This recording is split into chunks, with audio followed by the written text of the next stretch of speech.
6 বছৰ পিছত কাৰ্যালয়ত থকাৰ প্ৰয়োজন নাই। কাৰ্যালয়ত আড্ডা দিয়াতকৈ পৰিয়ালক সময় দিয়ক। ৰাতি অধিক সময় থকাৰ বিপৰীতে পুৱা 1 ঘণ্টা আগত কাৰ্যালয়লৈ আহক। ৰাজ্যৰ লাখ লাখ চৰকাৰী কৰ্মচাৰীলৈ আহ্বান মুখ্যমন্ত্ৰীৰ।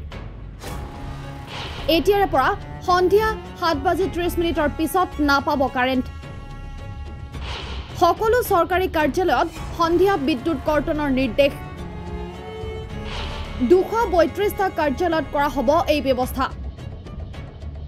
শনিবাৰৰ দিনটোত ৰাজ্যৰ মুখ্যমন্ত্ৰী হিমন্ত বিশ্ব শৰ্মাই কৰিলে কেইবাটাও বৃহৎ ঘোষণা অনুসৰি স্বয়ংক্ৰিয়ভাৱে কৰ্তন হ'ব ৰাজ্যৰ চৰকাৰী কাৰ্যালয়ৰ বিদ্যুৎ। সন্ধিয়া 7:30 পিছত কৰ্তন কৰা হ'ব বিদ্যুৎ। এতিয়াৰে পৰা কৰ্মচাৰীসকলে সন্ধিয়া 6 বজাৰ পিছত কাৰ্যালয়ত থকাৰ কোনো প্ৰয়োজন নাই। গুৱাহাটীত কৰ ভৱন মুকলি কৰি ঘোষণা মুখ্যমন্ত্ৰীৰ। ঘোষণাত মুখ্যমন্ত্ৰীয়ে কি ক'লে শুনক। বাজেটৰ সময় নহ'লে 6 বজাৰ পিছত কাৰ্যালয়ত থকাৰ কোনো মিনিং নাই। যদি বাজেট আছে থাকিব লাগে।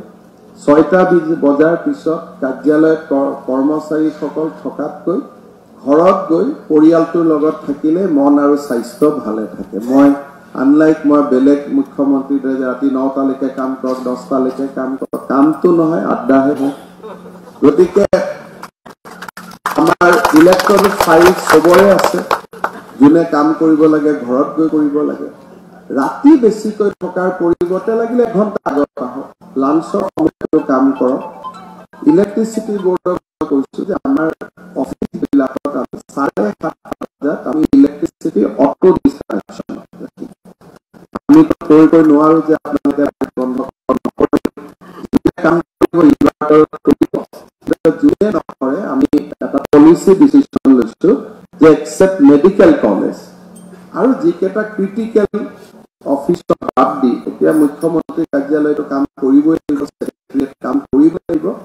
কিন্তু টেক্স ডিপাৰ্টমেণ্টত ৰাতি 7টাৰ পিছত কাম কৰাৰ ইয়াত কোনো ভেলু এডিশ্যন নহয়।